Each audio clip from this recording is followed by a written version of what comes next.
All right, welcome to the Supreme Docket. This is our very first episode. We have a long way to go.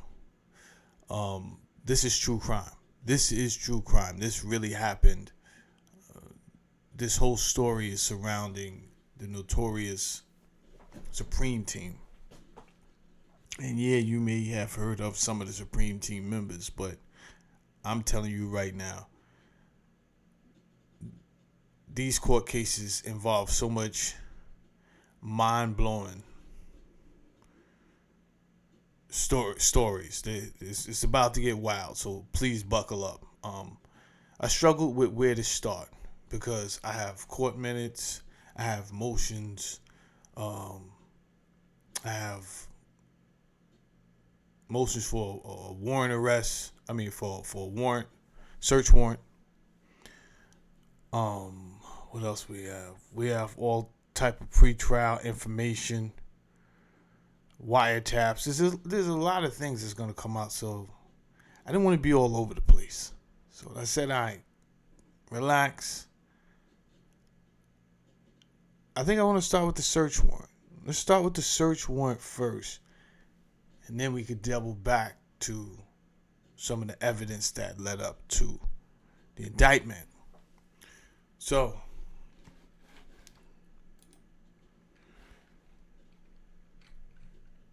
there was so much information that I had to find a way to basically label it so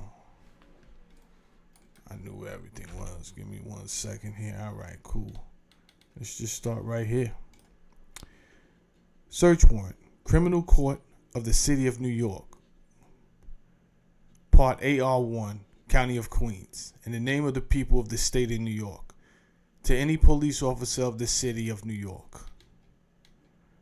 Proof having been made this day before me by Detective William Ryan, Shield number 848, assigned to the Queens Narcotic District, that such property, to wit, U.S. currency used to purchase cocaine representing the sale of cocaine or being possessed and sold in violation of Article 220 of the Penal Law of the State of New York at, I don't know if I should say the address, you understand? New York, more particularly a one-family house including a basement. You are therefore commanded between 6 a.m. and 9 p.m.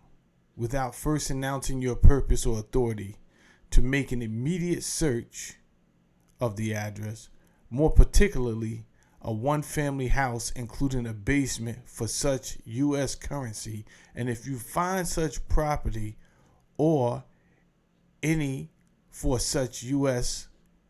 currency, and if you find such property or any part thereof, to bring it in this warrant before me at Part AR1 at 12501 Queens Boulevard, Kew Gardens, New York, 1141. All right, so I think the judge signed off on that. Anyway, that is dated July 9th, 1990, Kew Gardens, New York. Zoom out of there. Hit the next one. All right. Affidavit for search warrant, Criminal Court of the City of New York, County of Queens, State of New York, County of Queens. Detective William Ryan, Shield number 848, assigned to the Narcotic Queens District, being duly sworn, deposed, and says, I am a police officer and have been for 6 years. I've been assigned to investigate narcotics cases for 2 years. I have information based upon the following. I'm currently assigned to an investigation of alleged cocaine traffic at that address, more particularly a one-family house including a basement, hereinafter the subject location. During the course of this investigation, your affiant and fellow officers have ascertained information and made observations which are described below.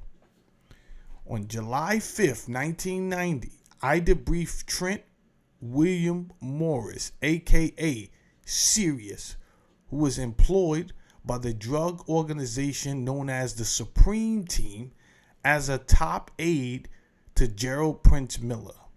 Morris stated that although Gerald Prince Miller is presently incarcerated, Miller still controls the sale of crack cocaine in the Baisley projects through one of his top lieutenants, David Bing Robinson.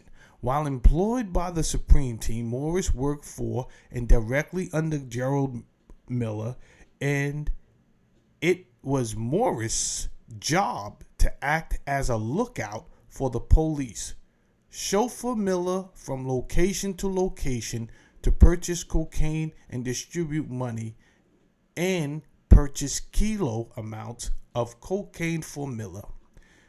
Morris further states that since the arrest and incarceration of Gerald Prince Miller on or about March 21st, 1990, David Bing Robinson has been orchestrating the sale of crack cocaine for the Supreme Team in or about the Baisley projects. Moreover, Morris states that Robinson has been using that address there, the subject location, as his center of operation to store U.S. currency received from the sale of crack cocaine in or about the Baisley projects. C. On or about June 19th, 1990, Trent William Morris was present inside the subject location with David Bing Robinson. Morris accompanied Robinson to the basement of the subject location and observed Robinson pull out from under a bed a brown paper bag which contained proceeds, U.S. currency, from drug sales in or about the Baisley projects. Morris states that the amount of money inside the bag was in the thousands of dollars. Indeed, on June 15th, 1990, Morris was inside the subject location and together with David Bing,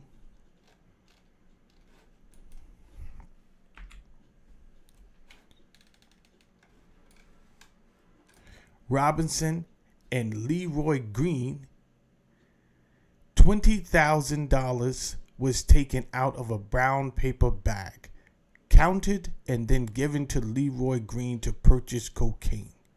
Moreover, Morris states that at any given time, $14,000 to $20,000 in U.S. currency from drug sales are possessed within the subject location.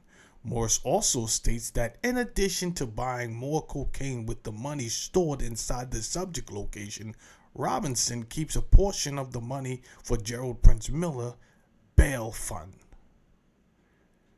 D.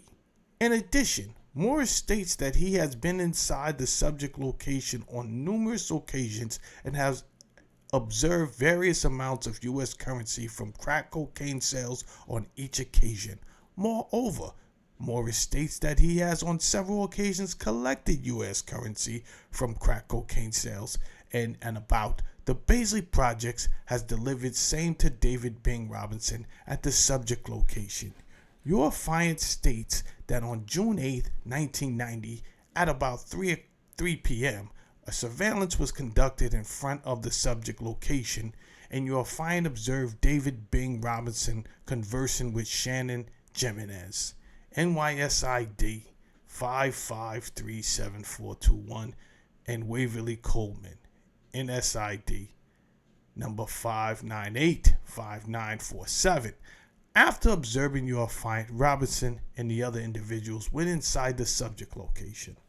F. During the time that your affiant has spent with Morris, a number of different topics were discussed. Among the discussions were explanations by Morris of various transcripts of conversation intercepted during the course of an electronic eavesdropping. Morris was able to explain to your affiant the significance of some of the conversation because of his former role in the previously mentioned drug organization headed by the presently incarcerated head of the organization, Gerald Miller. Based upon Morris' familiarity with other members of the organization, their roles and duties within the organization, and my personal knowledge of these subjects, I feel that what Morris said was accurate and truthful. I respectfully requested the court's permission to execute this warrant without first announcing our purpose or authority, because in my experience as a narcotics investigator, I have observed that the substance sought to be seized, namely cocaine, may be easily destroyed by fire, ingestion, or flushing down the toilet. Based upon the foregoing reliable information and upon my personal knowledge, there is reasonable cause to believe that such property, to wit, U.S. currency used to purchase cocaine and representing the sale of cocaine, are being possessed and sold in violation of Article 220 of the Penal Law of the State of New York at that address. More particularly, a one-family house including a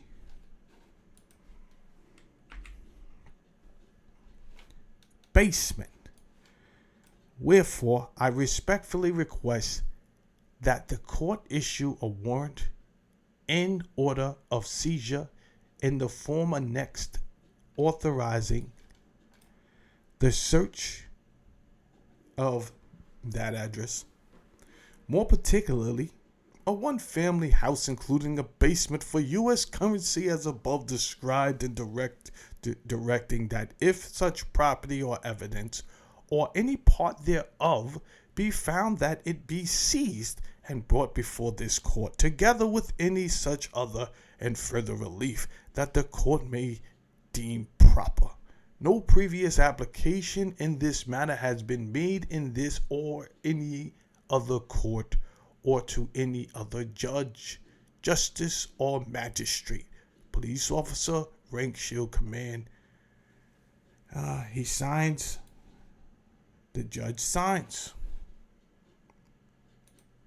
So, I'm glad I started with that there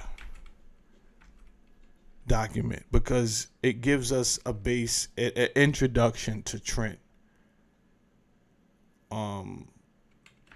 William Morris. Are those three first names? It could be, yeah. I thought Leroy Green was stereotypical. It sounded like Leroy Green would end up in some shenanigans like this. I don't know with a name like that, Leroy Green. Anyway, I won't do too much improvisation on these here documents. It is what it is. That is our part one. I would just keep them going, because we're probably going to be in the hundreds of these. So I'm just going to keep them going. You understand? Thank you for watching. I do like when people hit the hype.